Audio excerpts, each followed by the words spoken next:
Donc voilà, pour pouvoir remettre votre firmware stock sur la SNES Mini, vous allez dans Akshi, vous le lancez. Il va vous proposer au début de quelle région vient la console, donc choisissez bien SNES, États-Unis, Europe. Ensuite, vous allez dans Kernel, désinstaller, oui. Ici, il y a une option pour installer le pilote. Ça, on peut le faire pas tout de suite, parce que pour le moment, elle n'est pas branchée, et très probablement, elle n'est pas reconnue non plus. Donc on va le faire à la deuxième étape. Moi, il est déjà installé, donc je vous laisserai le faire de votre partie. Donc c'est très simple ce qu'on nous demande. Hop. C'est de venir. Donc là, le commutateur, on va dire qu'il était sur off. Vous le mettez sur on, comme ceci. Vous allez appuyer sur le bouton reset et venir ensuite brancher le câble USB d'alimentation derrière.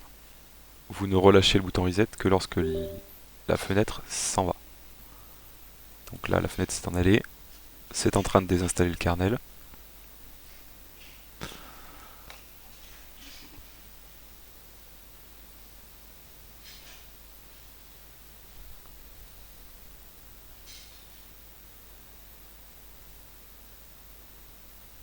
Rien de plus à faire que d'attendre.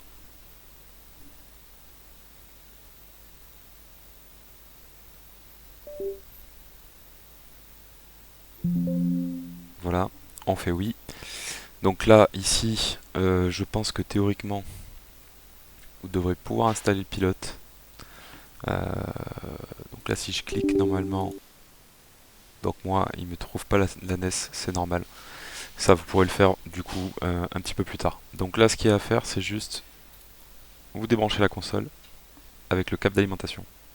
Vous laissez le power sur on, vous appuyez sur reset comme précédemment, et vous rebranchez la console. Vous restez appuyé sur reset jusqu'à ce que la fenêtre s'en aille. Voilà.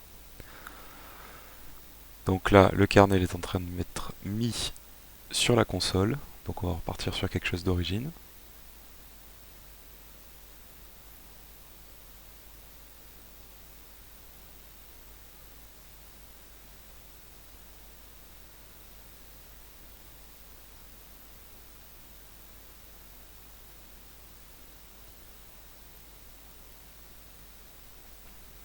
Donc à la suite de cette opération, la console sera vierge, comme on pourra le voir. On pourra bien sûr y réinstaller Akshi dessus, mais à ce moment-là, préférez la dernière version.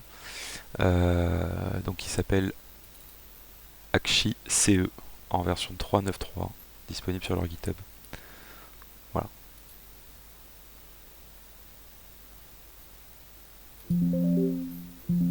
Donc voilà, ça vient d'être terminé, on peut faire OK. Maintenant, on va vérifier que ça a bien fonctionné. Donc, pensez bien au moment du redémarrage à basculer le bouton Power ici sur Off, débrancher la console. Vous pouvez attendre un petit peu, 3, 4, 5 secondes. On peut appuyer sur le bouton Reset également. Et une fois que c'est fini, alors le bouton Reset c'est pour décharger complètement les condos. Hein. Une fois que c'est terminé, vous rebranchez le câble. Et là, vous pouvez enclencher le bouton Power. La console s'allume. Et maintenant, on peut voir que voilà, la console est de nouveau d'origine. Donc là, je peux naviguer. Voilà, tout est bon, ça fonctionne. On peut lancer un jeu. Voilà. Maintenant, si vous voulez réinstaller Akshi, alors c'est très simple. On va cette fois-ci ouvrir Akshi, la version CE 3.9.3. On ouvre Akshi. Voilà. Et ici, vous faites kernel, installer. Et vous allez donc pouvoir flasher avec un nouveau kernel custom par-dessus l'original. L'avantage avec cette version de Akshi, c'est que maintenant, le kernel original est stocké directement sur la console. Donc si vous faites une mauvaise manipulation ou s'il y a un problème, vous pouvez tout à fait revenir sur le kernel original ultérieurement. Donc là je ne vais pas le flasher parce que je veux la garder stock celle-ci. vous avez juste à faire oui. Il vous proposera d'installer certainement les pilotes qu'on n'a pas pu installer tout à l'heure. Et donc si jamais vous avez besoin à nouveau de supprimer le kernel pour repasser sur le kernel d'origine, ici vous avez restauration aux paramètres d'usine. Et là ce sera automatique. Voilà.